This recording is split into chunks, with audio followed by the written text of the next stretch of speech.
আইফোনের অ্যাপস খুব সহজেই কিভাবে হাইড করা যায়। আমরা অনেক সময় ব্যাংকের অ্যাপস ইউজ করি, বিকাশ, নগদ, বিভিন্ন ব্যাংকের অ্যাপস ইউজ করি, কিন্তু আমরা সেটা হাইড করতে পারি না। যে কারণে কিছু বিষয় থেকে যায়, সিকিউরিটির যে বিষয়টা থেকে যায়। বাসায় বাচ্চা-কাচ্চা থাকে, হ্যাঁ? অনেক সময় ট্র্যাপে পড়লেও কিন্তু মোবাইল নিয়ে নেয় তারা। তো অ্যাপসগুলি থাকলে তাদের সামনে খুব সহসায় আসলে কিন্তু একটা ঝামেলা হওয়ার একটা চান্স থাকে।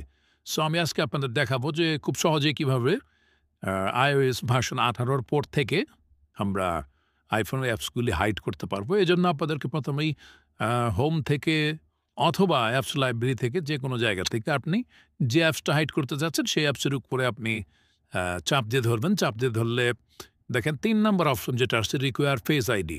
রিকোয়ার ফেস আইডিতে ক্লিক করলে এখানে দেখেন ২ টা অপশন শো করছে। রিকোয়ার ফেস আইডি, যে আপনি নগদ ওপেন করলে কি আপনার ফেস আইডি লাগবে কিনা, অথবা hide and required face ID. তো আমরা hide and required face ID দিব। আমরা hide and required face ID use করার সাথে, সাথে এখানে একটা অপশন চলে আসলো হাইড অ্যাপ। আমরা হাইড অ্যাপ দেওয়ার সাথে, সাথে নগদ অ্যাপসটা হাইড হয়ে গেল। এখন আমরা যদি এই অ্যাপসটা ইউজ করতে চাই তাহলে আসলে অ্যাপস লাইব্রেরিতে যেতে হবে। আপনারা জানেন যে আ সবার লাস্ট পেজে হলো অ্যাপস লাইব্রেরি থাকে। তো আম আমরা অ্যাপস লাইব্রেরিতে গিয়ে আমরা দেখব যে সবার নিচে অনেকগুলি ফোল্ডার এখানে থাকে।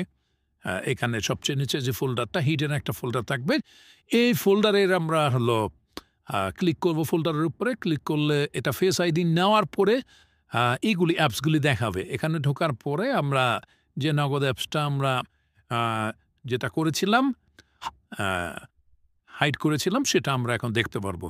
অথবা যেকোনো অ্যাপস, আমরা যদি বিকাশ দেখতে চাই, বিকাশ ওপেন হয়ে যাবে। এরকম যেকোনো অ্যাপস কিন্তু আমরা খুব সহসাই এখান থেকে ইউজ করতে